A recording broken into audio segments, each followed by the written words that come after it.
नमस्कार, बहुत स्वागत है आपका। आप देख रहे हैं ग्रैंड ज्योतिष सीक्रेट। राहु और केतु का राशि परिवर्तन होने वाला है और आपके जीवन में महत्वपूर्ण बदलाव भी लाएंगे। आपके पिछले जीवन के कर्म और आपकी वर्तमान जीवन की स्थितियों को आकार देने में राहु केतु की भूमिका बहुत महत्वपूर्ण होती है। 23 सितंबर 2020 को सांसारिक सुख, संपत्ति और विलासिता में रुचि पैदा करने में सक्षम ग्रह राहु वृषभ राशि में आएंगे और आध्यात्मिक ज्ञान को मजबूत करने वाले ग्रह केतु वृश्चिक राशि में प्रवेश करेंगे। अब ऐसे में 23 सितंबर 2020 से आप मीन राशि वालों के जीवन पर इसका क्या प्रभाव पड़ेगा, आज हम यही आपसे साझा करेंगे। और ये प्रेडिक्शन चंद्र राशि और सूर्य राशि दोनों पर आधारित है, तो आप दोनों ही देख सकते हैं। तो संचार, विचारों और अवधारणाओं को जानने के लिए जिज्ञासा लाएगा और अच्छे परिणाम भी ला सकता है ये राहु केतु का परिवर्तन। वैदिक ज्योतिष के अनुसार उपछाया ग्रहों में राहु और केतु के बारे में जानकारियां हैं।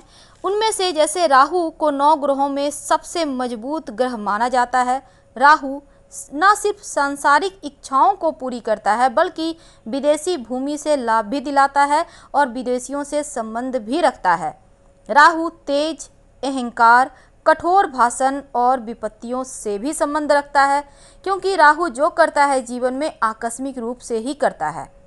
राहु को वृषभ, कर्क और धनु में मजबूत स्थिति उनकी होती है, लेकिन जो केतु हैं आध्यात्मिक, मोक्ष और दिव्य ज्ञान से संबंधित हैं और केतु गुप्त अध्ययन, गुण प्रकृति, मानसिक क्षमताओं में रुचि भी देते हैं।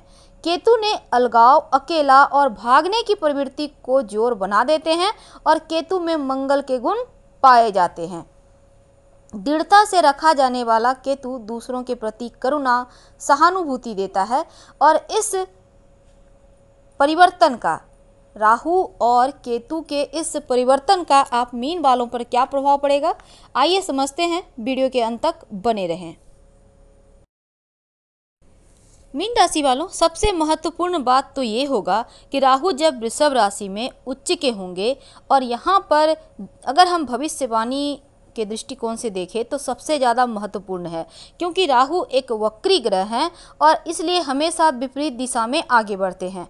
और ये भी एक सच्चाई है कि राहु किसी का पक्ष लेता है तो उस व्यक्ति को आश्चर्यजनक रूप से धनवान भी बना देता है, शक्तिशाली भी बना देता है और जीवन में नाम, शोहरत, मान, सम्मान, धन सब कुछ देता है। लेकिन अगर राहु अशुभ हो जाए तो बहुत खतरनाक होता है, जीवन को अजीब तरीके से परेशानी में डाल देता है। जब राहु 23 सितंबर 2020 से अप्रैल 2022 तक वृषभ राशि में रहेंगे तो ऐसे में जो राहु जुआ, सट्टा, लॉटरी, आकस्मिक धन, राजनीति, काला जादू, गुप्त विज्ञान, असामान्य गतिविधियां, आलस्य, बाधा, चोट, असामान्य बीमारियां, उन्माद और व्यसनों वगैरह से जाना जाता है। ऐसे में वृषभ राशि में आकर आप मीन राशि वालों के जीवन पर बहुत ही बड़ा प्रभाव डालने वाला है, क्योंकि मीन राशि के लोगों को अपनी इच्छा शक्ति और क्षमताओं में अच्छा बदलाव देखने को मिल सकता है। वृषभ में जो राहु रहेंगे ये आपको अपने काम को बहुत ही बेहतर तरीके से, स्मार्ट तरीके से करने के लिए असाधारण शक्ति भी देंगे, जो निश्चित रूप से आपके जीवन को अद्भुत बना देगा। कभी कभी आप स्वयं के जीवन में परिवर्तन देखकर खुद ही आश्चर्यचकित हो जाएंगे, क्योंकि राहु यहाँ पर आपको छप्पड़ फाड़ दे रहा है। तो आप खुश हो जाइए। क्या करें कि सब कुछ बेहतर हो, ये भी हम आपको बताएंगे। 23 सितंबर 2020 तक राहु आपके चतुर्थ भाव में रहेंगे, जिसके कारण अभी तक जो आपकी मानसिक परेशानियां आपने झेला है, आपकी माता को भी किसी कारणवश गलतफहमी के कारण मतभेद हुए हैं माता से, या फिर आपके कार्य में जो छोटी छोटी यात्रा के योग बने हैं, कार्य में बेमतलब के अवरोध आए हैं, ऐसा ही कुछ परिणाम आपको देखने को मिला है और ये 23 सितंबर तक रहेगा, क्योंकि वैवाहिक जीवन में आर्थिक स्थिति में यहाँ पर राहु आपको परेशानियाँ ही दिया है। व्यवसाय में महत्वपूर्ण निर्णय अगर आप 23 सितंबर तक लेना चाहते हैं तो बहुत सोच समझ कर लीजिएगा और जल्दबाजी में कोई भी काम ना करें, ना ही इन्वेस्ट करें। इस बात का ध्यान आपको जब तक कि राहु वृषभ राशि में नहीं जाते आपको ध्यान रखना है। आप अगर किसी से प्रेम करते हैं तो फिर रिश्ता मजबूत होगा और सितंबर से यही राहु जब आपके तीसरे भाव में वृषभ राशि में जाएंगे तो आपके सभी परेशानियों को दूर करेंगे, क्योंकि यहाँ पर से एक नया काम करने के लिए बहुत उत्तम वक्त भी होगा। और मीन राशि वालों, आइए जानते हैं विस्तार से। राहु आपके तीसरे भाव में आएंगे। तीसरे भाव से आपके पराक्रम का, आपके छोटे भाई बहनों का विचार किया जाता है और राहु का ये राशि परिवर्तन आपके लिए शुभ फल लाएगा। राहु के परिवर्तन के कारण आपका पराक्रम बढ़ेगा। इस समय आप अपने सभी कामों को अपने पराक्रम की वजह से पूर्ण भी करेंगे और आपके मेहनत भी रंग लाएंगे। आपको अपने उच्चाधिकारियों का सहयोग मिलेगा और हर कार्य आपके समय पे पूरे होंगे।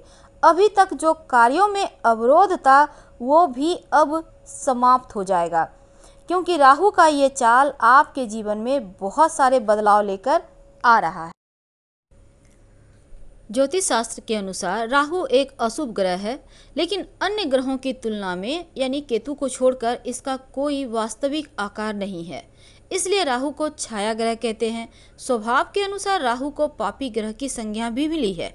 आमतौर पर कुंडली में राहु का नाम सुनते ही थोड़ा डर भले ही लगे, लेकिन राहु उतना भी अशुभ नहीं होता, बल्कि उसका फल शुभ अशुभ लिया हुआ होता है। यदि कुंडली में कोई ग्रह मजबूत स्थिति में होता है तो वह शुभ फल देता है और राहु को किसी भी राशि का स्वामित्व प्राप्त नहीं है। वहीं जब कमजोर स्थिति में होता है तो उनका फल नकारात्मक मिलता है। तो चलिए समझते हैं। आपके लिए तीसरे भाव में आने से आपके समस्त काम में आपके खुद के कॉन्फिडेंस के कारण, आपकी मेहनत के कारण सफलता मिलेगा और नया काम का शुरुआत भी हो सकता है।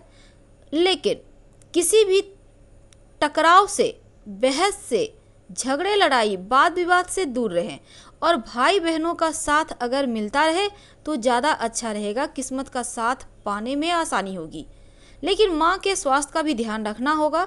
वैसे आपके सुखों में कमी आ सकती है, तो इस समय आपको धैर्य से काम लेना चाहिए।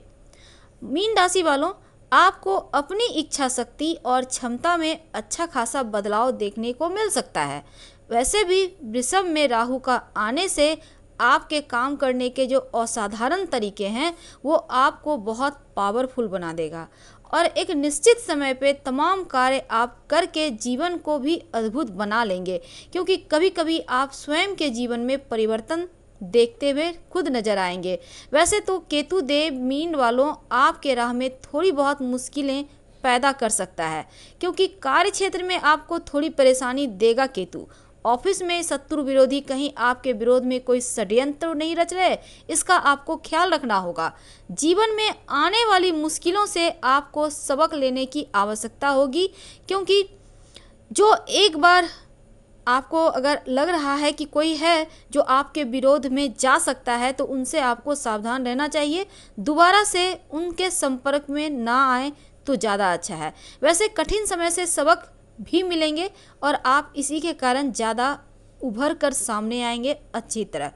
तो कुचक्र से बचने की आवश्यकता होगी। सावधान रहें, संयम से काम लें। क्या करें कि सब कुछ बेहतर हो। केतु को प्रसन्न करने के लिए रोज नहाने के बाद हल्दी का तिलक अपने माथे पे लगाएं। और राहु वैसे आपके लिए शुभ फलदायी है, लेकिन फिर भी एक सफ़ेद चंदन का टुकड़ा नीले धागे में लपेटकर अपने पॉकेट में या पर्स में रखें तो बेहतर होगा। फिलहाल विदा लेंगे। हर हर महादेव।